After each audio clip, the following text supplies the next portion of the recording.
Most men do not break in a single moment. There is no dramatic collapse, no cinematic explosion, no final speech before the world turns its back on them. Instead, it happens slowly. A quiet betrayal here, a humiliation there, years of effort met with silence, loyalty exchanged for convenience, love replaced by utility, dreams delayed until desire itself becomes exhaustion. And one day, without warning, a man wakes up and realizes something terrifying. Nobody was coming to save him. Not society, not the people he sacrificed for, not the system he trusted, not even the version of himself he spent years trying to become. Because from the very beginning, he was taught how to obey, but never how to see. You were taught to be useful, not powerful. Useful employees, useful consumers, useful citizens. Useful men who remain emotionally predictable, endlessly available, and quietly dependent on approval. And the frightening part is not that this system exists. The frightening part is how normal it feels. Since childhood, most people are conditioned to associate obedience with morality. Stay quiet, work hard, trust the process, respect authority, suppress anger, avoid conflict, seek validation, wait your turn. But history tells a darker story. Civilizations were not built merely through wisdom and virtue. They were built through control, through narratives, through fear, through psychological conditioning powerful enough to convince entire populations that submission was safety. The Roman Empire understood this. Kings understood this. Religious institutions understood this. Modern corporations understand this. Governments understand this.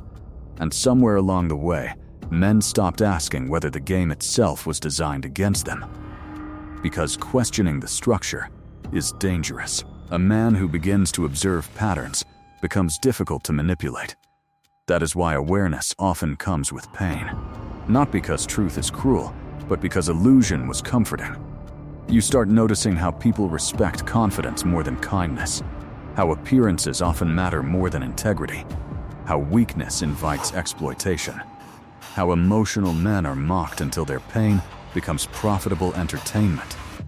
And perhaps the most painful realization of all, people do not always abandon you when you fail. Sometimes they abandon you the moment you stop being useful to them. That realization changes something inside a man. Especially a man who spent years believing loyalty alone would protect him. Machiavelli once observed that human beings are ungrateful, fickle, false, cowardly, covetous. Not because humanity is purely evil, but because survival has always shaped behavior more than morality, and modern society has only refined this instinct. Today, manipulation is more sophisticated than force. People are controlled through comparison, through distraction, through insecurity, through the endless pressure to perform identities that are rewarded socially. You are told to express yourself, while algorithms decide what gets seen. You are told to think freely, while public opinion punishes deviation. You are told to chase happiness, while industries profit from your dissatisfaction. And slowly, without realizing it, many men become strangers to themselves. They laugh when expected, speak carefully, hide anger, suppress ambition, apologize for intensity, beg for acceptance from people equally lost, until eventually, life corners them into a brutal confrontation. The relationship ends, the betrayal happens, the career collapses, the respect disappears, the loneliness becomes impossible to ignore, and for the first time, the illusion cracks. You realize the world never promised fairness. Only competition. Never promised truth. Only narratives. Never promised freedom. Only choices between different forms of dependency. That realization destroys some men. But for others, it awakens them. Because broken men are dangerous for a reason. Not because they are emotional. Not because they are angry. Not because they want revenge. But because they stop fearing loss. And the moment a man no longer depends on approval to define himself, he becomes unpredictable. Most men are not weak. They are conditioned. There is a reason powerful men speak carefully. Not because they have nothing to say, but because they understand something most people never learn. Every emotional reaction is information. Every outburst reveals insecurity. Every desperate explanation reveals fear. Every impulsive argument surrenders control. And in a world built on psychological leverage, the person who reveals the most usually loses. Silence has always frightened people. Not loudness, not aggression, not violence. Silence. Because silence creates uncertainty, and human beings are deeply uncomfortable with uncertainty. When someone cannot read you, they begin reading themselves instead. That is why silence is not passive, it is strategic. History quietly proves this. The most dangerous rulers were rarely the loudest men in the room.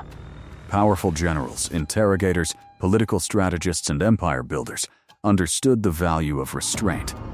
They observed before speaking. They listened longer than others.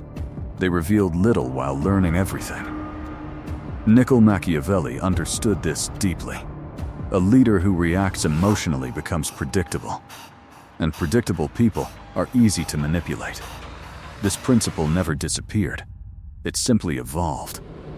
Today, emotional reactions are harvested constantly. Social media thrives on outrage, because outrage destroys reflection. The angrier people become, the less they analyze. Algorithms reward impulsive behavior because emotional people stay engaged longer. Think about how modern arguments work. Someone insults you online. Someone disrespects you publicly. Someone provokes you emotionally. And instantly, people feel the urge to defend themselves, to explain, to prove their innocence, to regain approval. But the moment you desperately try to control perception, perception already controls you. The man who explains everything controls nothing. Silence, however, does something different. Silence forces people to confront themselves. A calm response during chaos unsettles emotionally reactive people because it denies them psychological access to you. They cannot predict your next move. They cannot fully understand your emotional state. And uncertainty creates tension. This is why emotionally disciplined individuals often appear intimidating without trying to be.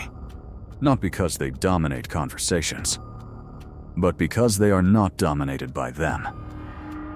Think about the last time you lost control emotionally. Who truly gained power in that moment? The person shouting? Or the person calmly observing while everyone else collapsed into reaction? That is the first savage lesson. Power begins where emotional dependency ends. The second lesson is even harsher. Most people do not respect sacrifice. They respect leverage. This truth shocks good men because they were raised to believe effort automatically creates value. Work harder, give more, stay loyal, be patient. But reality rarely rewards invisible suffering. A man can destroy himself trying to prove his worth to people who already decided how little he matters to them. And the brutal part is this: the more desperate someone becomes for validation, the less valuable they appear. Human psychology has always responded strangely to scarcity. People chase what feels difficult to access. They value what appears difficult to replace. They protect what carries consequence. That is why men who constantly overextend themselves often become invisible. Not because they lack value, but because they communicate that their value is endlessly available. Availability without boundaries invites exploitation. This happens everywhere. In relationships, in friendships, in workplaces, even inside families. The man who says yes to everything slowly teaches people that his time has no cost. The man who tolerates disrespect teaches people that disrespect carries no consequence. The man who abandons himself to keep others comfortable eventually becomes emotionally disposable. And most never notice it happening until resentment replaces love. This is why broken men often transform completely after betrayal. Not because pain magically makes them stronger, but because pain finally forces them to see patterns they ignored for years. They stop over-explaining, stop chasing, stop negotiating for basic respect, stop trying to rescue people determined to misunderstand them. And suddenly, others call them cold. But what changed was not cruelty. What changed was awareness. A man who learns boundaries after suffering is often mistaken for a man who lost compassion. In reality, he simply stopped offering unlimited access to his energy. The third lesson is, one society rarely admits openly. Most systems do not reward authenticity. They reward performance. People claim they want honesty, until honesty becomes uncomfortable. People claim they admire ambition, until someone becomes more ambitious than them. People praise individuality, until individuality threatens social conformity. That is why many men slowly divide themselves into masks.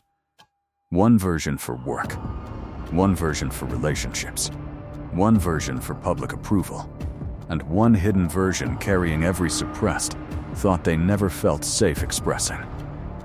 Over time, the performance becomes exhausting, because pretending is expensive.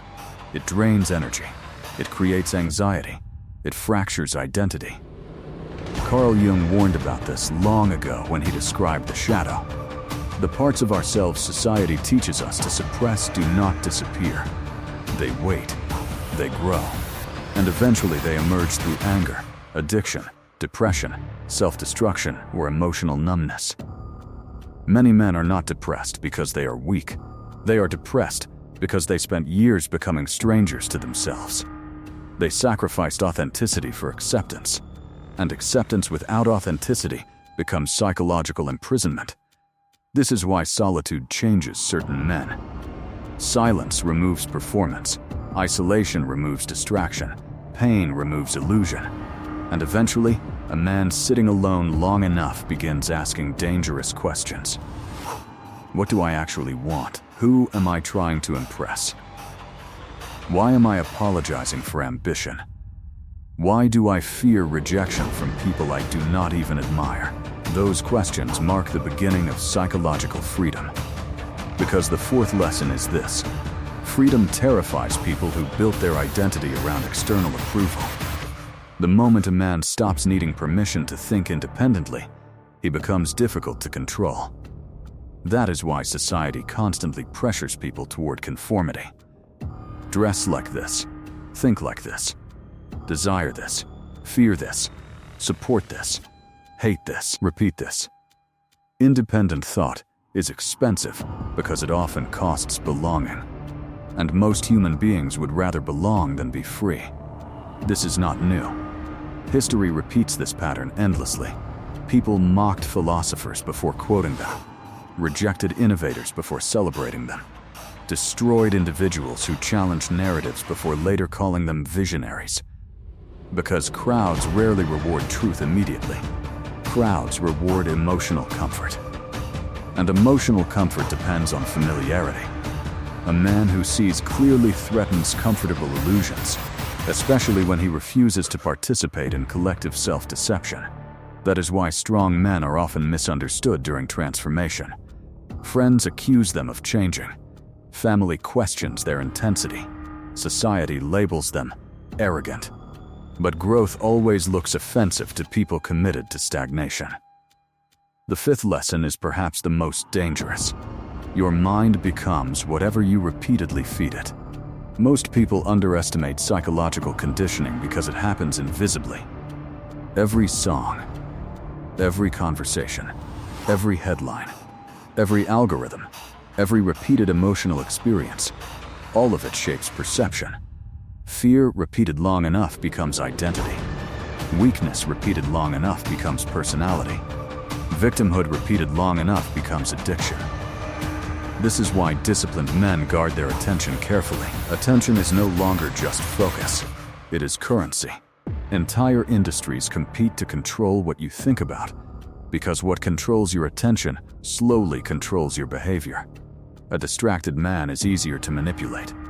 An exhausted man is easier to influence. An insecure man buys more. A lonely man obeys more. And modern systems understand this perfectly. That is why endless stimulation exists.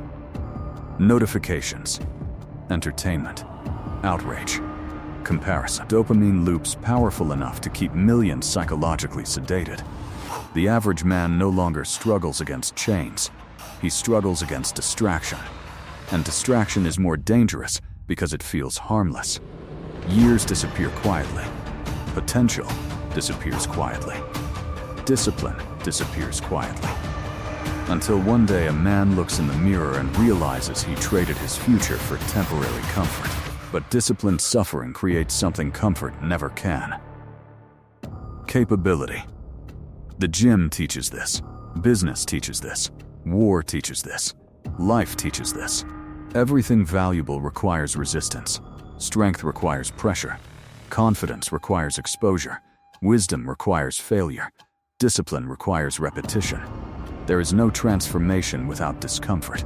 And yet modern culture constantly sells the fantasy that happiness should be effortless. It should not. Meaningful lives are built, not discovered. Forged, not gifted. The sixth lesson is brutal, but liberating. Nobody is thinking about you as much as you think they are. Most people are too consumed by their own fears, insecurities, desires, and survival to analyze your every move. That embarrassment you still replay at night? Most people forgot it immediately. That failure you believe ruined your image? Most people moved on within hours. The prison exists mainly inside your own mind. Fear of judgment destroys more potential than judgment itself ever could. Men remain silent when they should speak. Remain passive when they should act. Remain average when they could evolve, not because they lack capability, but because they fear perception, and perception becomes a cage. But broken men eventually lose this fear, not intentionally, but because suffering rearranges priorities. After enough betrayal, embarrassment no longer feels fatal. After enough failure, rejection loses emotional power. After enough loneliness, external approval stops feeling essential. And this is where transformation truly begins. Because courage is not the absence of fear. It is the reduction of fear through repeated confrontation. The final lesson may be the darkest of all. Life does not care about potential, only execution. The world is filled with intelligent men destroyed by hesitation, talented men destroyed by comfort, ambitious men destroyed by distraction. Knowledge means nothing without action. You can read philosophy endlessly and still remain weak. Study discipline while living chaotically. Talk about purpose while avoiding responsibility. Eventually, reality exposes everyone. Results reveal habits. Bodies reveal discipline. Eyes reveal exhaustion. Behavior reveals identity. And deep down, most men already know exactly where they are betraying themselves. They know where they lack discipline, where they avoid truth, where they tolerate weakness, where they waste time, where they abandon their potential for comfort. The problem is not ignorance. The problem is avoidance. Because facing yourself honestly is terrifying. It requires admitting that some of your suffering came from your own decisions. Some of your pain came from weakness. Some of your stagnation came from fear. But this realization is not meant to destroy you. It is meant to free you. Because the moment you accept responsibility, you reclaim power. Excuses surrender power. Responsibility restores it. And this is why certain men become unstoppable after breaking. Not because pain made them emotionless, not because suffering made them cruel, but because suffering stripped away illusion. They no longer chase validation from people who never respected them. They no longer waste years explaining themselves. They no longer confuse comfort with happiness. They no longer expect fairness from a competitive world. Instead, they adapt. They train their bodies, discipline their minds, protect their attention, control their emotions, build leverage, study human nature, move carefully, speak less, observe more. And slowly, the same man who once begged for acceptance becomes someone impossible to manipulate. That is the paradox life rarely explains. The breaking point was never the end. It was the beginning. Because some men need pain to see clearly. Some men need isolation to hear themselves. Some men need betrayal to understand loyalty. Some men need loss to discover discipline. And when they finally awaken, they stop asking the world for permission. They become dangerous not because they seek destruction, but because they finally understand themselves. A man who understands himself cannot be easily controlled, cannot be easily intimidated, cannot be easily distracted. And in a world built on manipulation, dependency, and noise, that kind of man becomes almost unstoppable. Most people talk too much because they fear being misunderstood. They over-explain because they fear rejection. They seek constant validation because silence feels like invisibility. But there is another possibility. Perhaps silence is not weakness. Perhaps silence is self-control strong enough to resist the need for approval. A man who cannot tolerate silence usually cannot tolerate himself. That is why modern society fills every empty moment with noise, music, scrolling, opinions, distractions, endless stimulation. Because stillness forces confrontation, and confrontation creates awareness. Calm men are feared because they cannot be controlled emotionally. Not every battle deserves your energy. Not every insult deserves your reaction. Not every opinion deserves access to your mind. Sometimes the most dangerous thing a man can do is remain unreadable. Because once people realize they cannot emotionally manipulate you, they begin losing power over you. And that is where a deeper shift begins, one that most people never reach. Not because it is hidden, but because it is uncomfortable. Silence does not just change how others perceive you, it changes how you perceive yourself. When external noise disappears, internal thoughts become louder, and most people are not prepared for that level of honesty. That is also why silence is often mistaken for emptiness. In reality, it is exposure. It reveals what words were previously covering. In conversation, a man can hide behind jokes, opinions, agreements, or distractions. But in silence, there is no hiding place. What remains is pure awareness, and for many people, that feels like confrontation with their own identity. This is where discipline begins. Not the discipline of action, but the discipline of restraint. The ability to pause before reacting, to observe before responding, to let discomfort exist without immediately escaping it. Most people underestimate how powerful this is because it looks simple from the outside, but internally, it is one of the hardest forms of control to maintain. A reactive man is predictable. A predictable man is influenceable, and an influenceable man is manageable. That is why emotional control is not just a personality trait, it is a form of independence. The less control the world has over your reactions, the less control it has over your direction. And this is where the distinction between silence and passivity becomes critical. Silence is not the absence of thought. It is the presence of control. It is choosing what not to release into the world. It is understanding that not every feeling deserves expression, and not every emotion deserves action.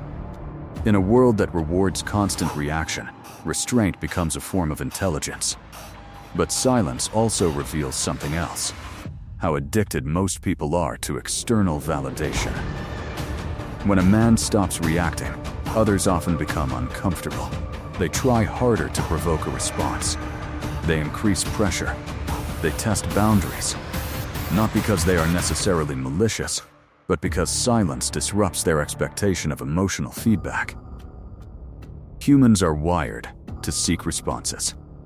When they don't get them, uncertainty grows, and uncertainty forces reflection. That is why calmness can feel intimidating.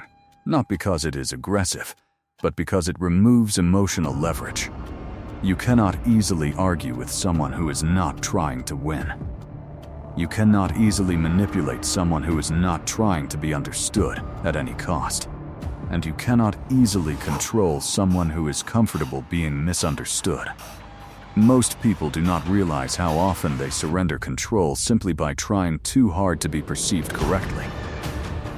Every explanation, every justification, every emotional reaction becomes data for others to interpret. The more you explain yourself, the more you reveal about what affects you.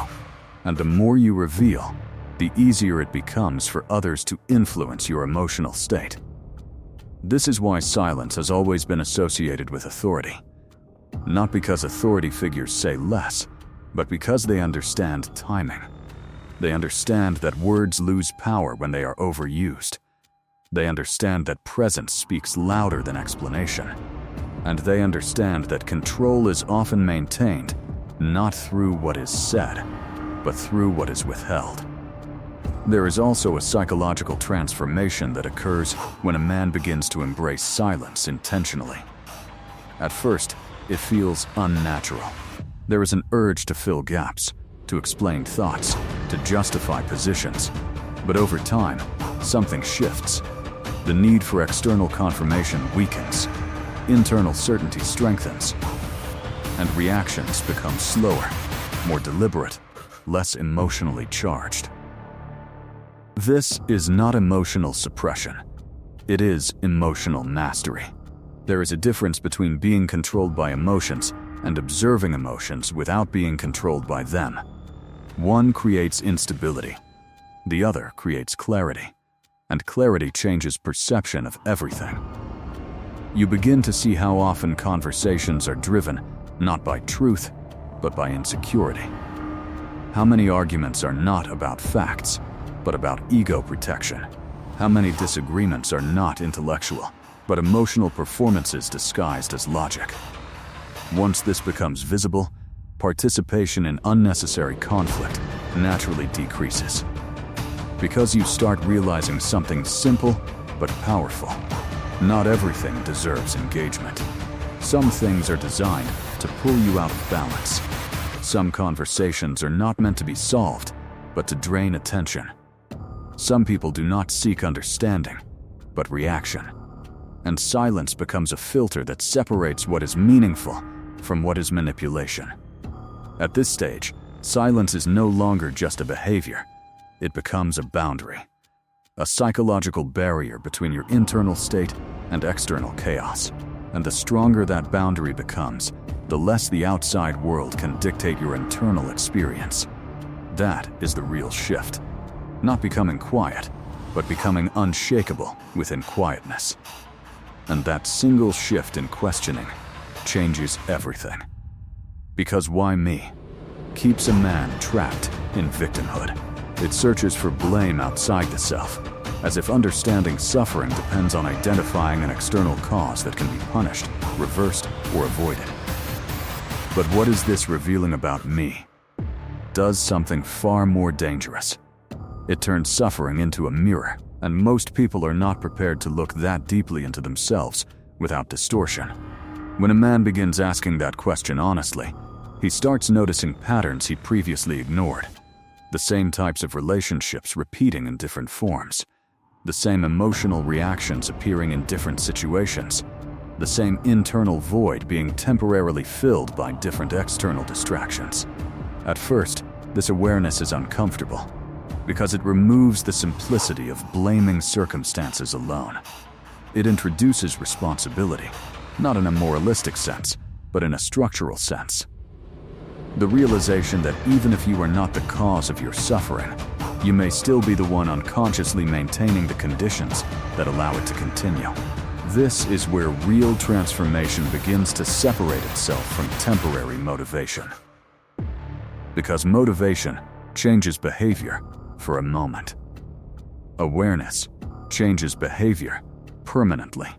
A man who remains unaware will keep searching for new environments, new people, new situations. believing that external change will finally resolve an internal pattern. But a man who becomes aware starts to see that no matter how many external variables shift, the internal framework often recreates familiar outcomes. This is not destiny, it is repetition. And repetition is formed through unexamined identity.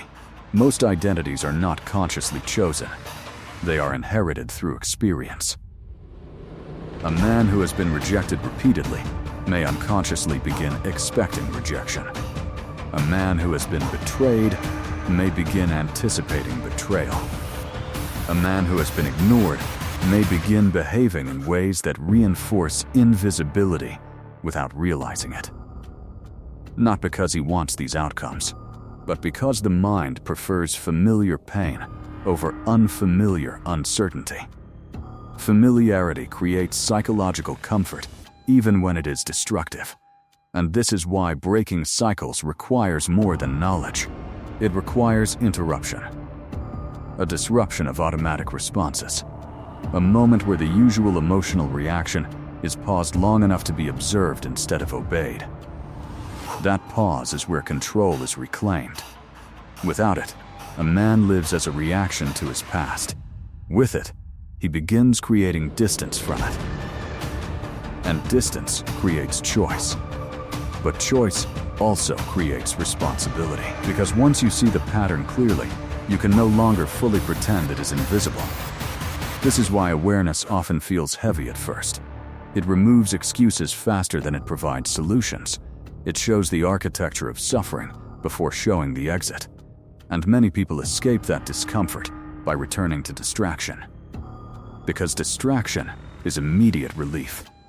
Awareness is delayed power.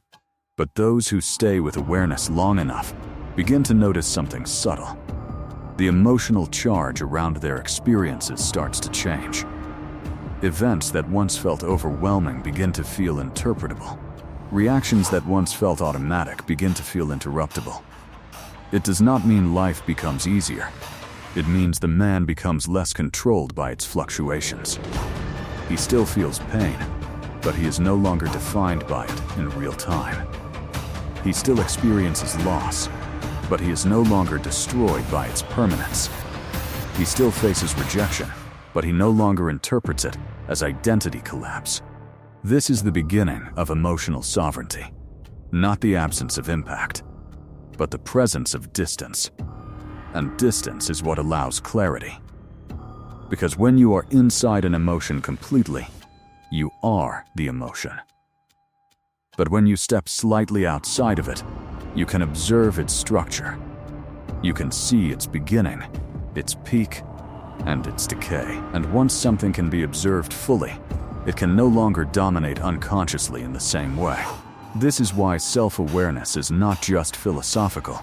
It is practical survival in psychological environments where attention, emotion, and identity are constantly influenced. A man who does not observe himself will always be more easily influenced by others. Not because others are stronger, but because his internal world is unmonitored. And anything unmonitored becomes exploitable. So the real transformation is not becoming emotionless. It is becoming aware enough to notice when emotion is steering direction instead of intelligence. At that point, life does not become less intense. It becomes more intentional. And intention is where freedom begins to take form, not as an abstract idea, but as a lived experience of choosing response instead of being pulled by reaction. That is the final shift, from being shaped by experience to shaping experience through awareness. He stops being shaped by external chaos and begins shaping his response to it. This is not a dramatic transformation that the world notices immediately. There is no announcement, no visible badge of change, no sudden recognition from others. From the outside, life may still look similar. The same responsibilities remain, the same conversations happen, the same challenges appear. But internally, the structure is no longer the same. Where there used to be reaction, there is now observation. Where there used to be urgency, there is now timing. Where there used to be emotional collapse, there is now processing. And this shift is subtle enough that most people will never understand it unless they experience it themselves. Because most people assume strength is loud. They assume power must be expressed, displayed, proven. But the highest form of control often looks like stillness in situations where others lose themselves. Not because nothing is felt, but because nothing is surrendered. A man in this state does not become immune to life. He becomes immune to losing himself inside it. And that distinction changes everything about how he moves. He no longer rushes to respond just to feel involved. He no longer speaks just to feel heard. He no longer reacts just to feel in control. Instead, he begins to recognize a deeper truth. Most of life does not require immediate reaction. It requires understanding first, response later, or sometimes no response at all. This is where emotional maturity stops being theoretical and becomes lived experience. Because in real time, chaos does not present itself as philosophy. It presents itself as pressure, as timing, as discomfort, as uncertainty that demands immediate resolution. And the untrained mind confuses urgency with importance. But the disciplined mind learns to separate the two. Not everything urgent is important. Not everything emotional is true. Not everything uncomfortable is dangerous. This separation is what creates inner stability in unstable environments. And once stability is no longer dependent on external conditions, something fundamental breaks inside a man, in the best possible way. He stops negotiating his identity with circumstances. Most people unconsciously do this their entire lives. Their mood depends on outcomes.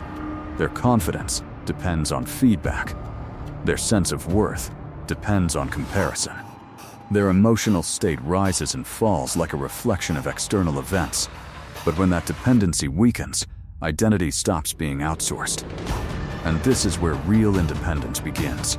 Not financial, not social, but psychological. A man who is no longer internally negotiable becomes difficult to destabilize externally. He can lose without collapsing. He can be misunderstood without self-doubt. He can be alone without internal chaos. He can be challenged without emotional distortion. And in that space, clarity becomes constant rather than occasional.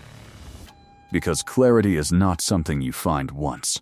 It is something you maintain through discipline. Without discipline, awareness fades back into reaction. Without awareness, detachment becomes numbness. Without detachment, emotions become authority again. So the process is not linear, it is maintained. This is why most people misunderstand transformation. They assume it is a destination, some final version of self where struggle disappears. But in reality, transformation is maintenance of perception under pressure. The world does not stop testing a man once he becomes aware. It tests him differently, more subtly, less obviously, through smaller reactions, through quieter triggers, through situations that look insignificant but reveal whether the internal shift is real or temporary. And this is where consistency matters more than insight. Anyone can understand these ideas in theory. Few can live them under emotional pressure.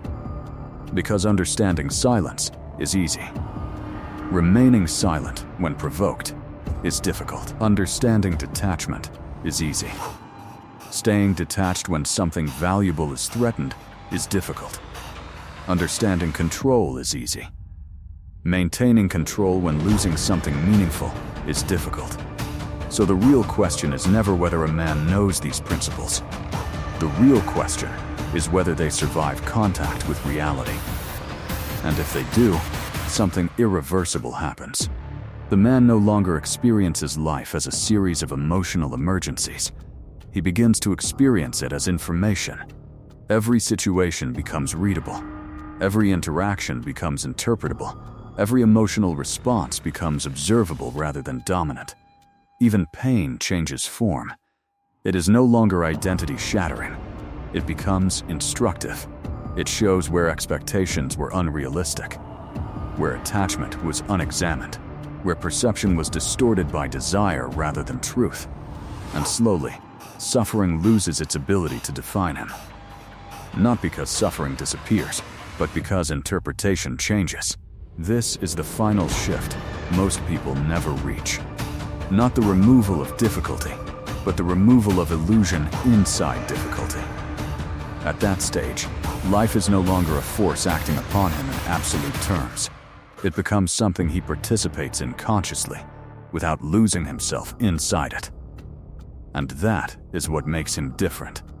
Not superior, not untouchable, not invincible, but stable in a way that cannot be easily replicated.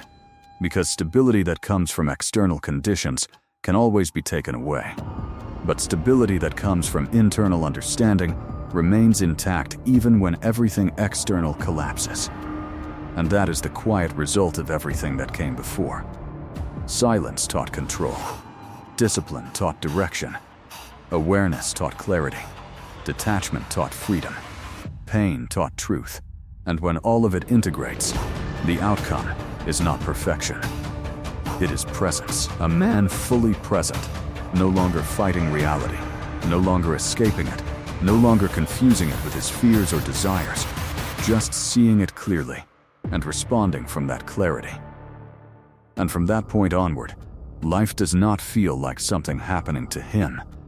It feels like something he is finally capable of understanding while it happens. Unstoppable men are not fearless. Fear still exists within them, but fear no longer dictates their behavior. They stop running from uncomfortable truths.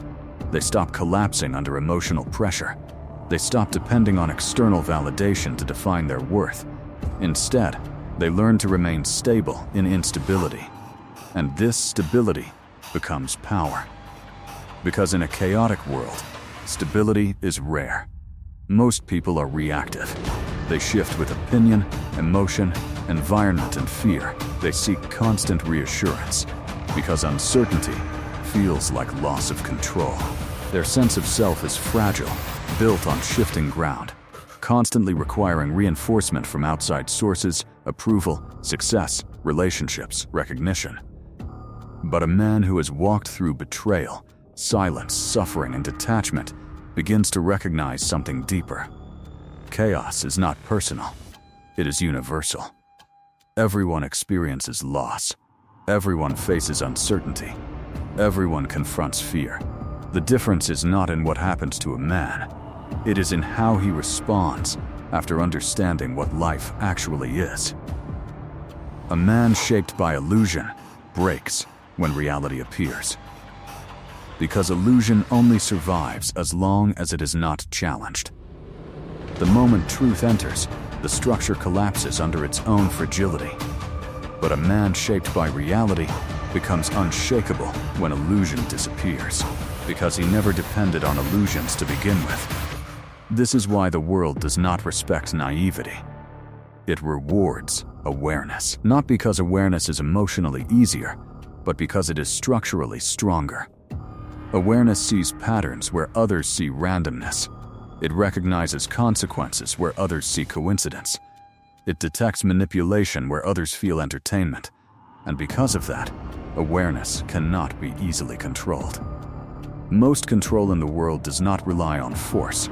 It relies on emotional influence. Fear, desire, validation, insecurity, belonging. These are the levers through which behavior is guided without open resistance. But once a man stops attaching his identity to external approval, those levers begin to lose their grip. The same mechanisms that once shaped his reactions no longer reach the same depth. He still feels emotions, but he no longer obeys them automatically. He still experiences pressure, but he no longer interprets pressure as command. And slowly, something fundamental changes in how he moves through life. The same lessons that once felt like suffering become structure. Silence becomes observation. Discipline becomes control. Awareness becomes vision. Detachment becomes freedom. Truth becomes direction. Pain becomes education. Nothing is wasted. Everything integrates.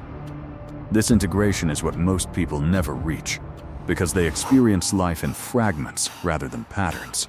They interpret events individually instead of structurally. They see moments of suffering without seeing the system those moments are revealing. But when integration happens, identity stops being reactive. It stops forming itself in response to every external event. Instead, it begins to stabilize internally. And in that stabilization, identity shifts completely. He is no longer the man trying to avoid collapse. He is the man who understands collapse is part of structure. This is the final psychological shift. Not superiority, not arrogance, not emotional hardness, but clarity that does not depend on comfort. And clarity changes everything.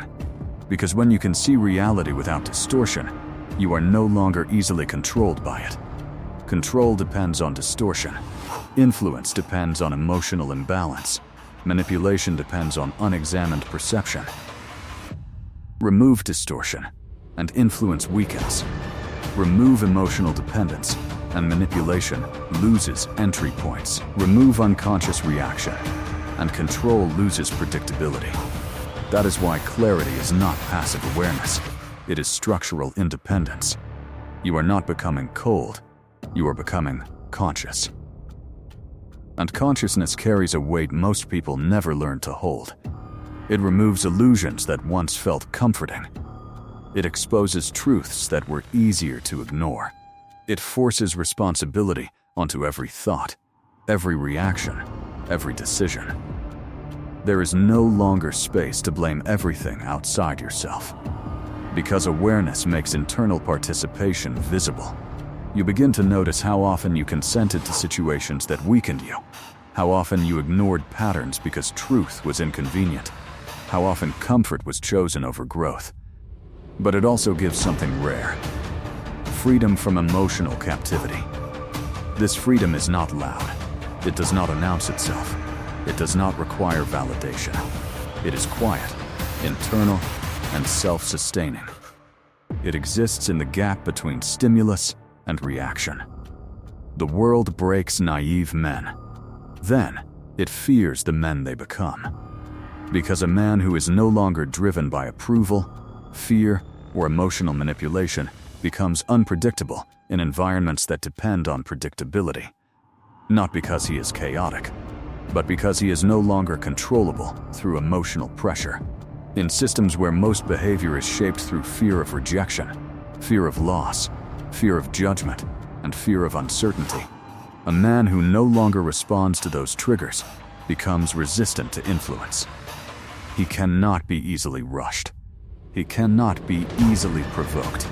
He cannot be easily pulled into emotional reactions that weaken judgment. And that creates distance between him and the average pattern of behavior. Not superiority, separation. A dangerous man is not ruled by emotion, fear, or approval. He observes them. He understands them. But he is not owned by them. This is the point most people misunderstand. Emotional mastery is not the absence of feeling. It is the absence of captivity to feeling. It is the ability to experience internal states without surrendering decision-making to them. That distinction is everything. Because emotion without awareness creates reaction. Emotion with awareness creates insight. And insight changes behavior at its root level. So the final question is not about power over others. It is about identity itself. If everything comfortable disappeared tomorrow, status, relationships, validation, distractions, familiarity, who would remain? Because in that moment, stripped of external reinforcement, what remains is not what the world gave you. It is what you have actually built internally. Not your image, not your roles, not your performance, but your structure. And that structure determines whether a man collapses under reality or stands steady within it.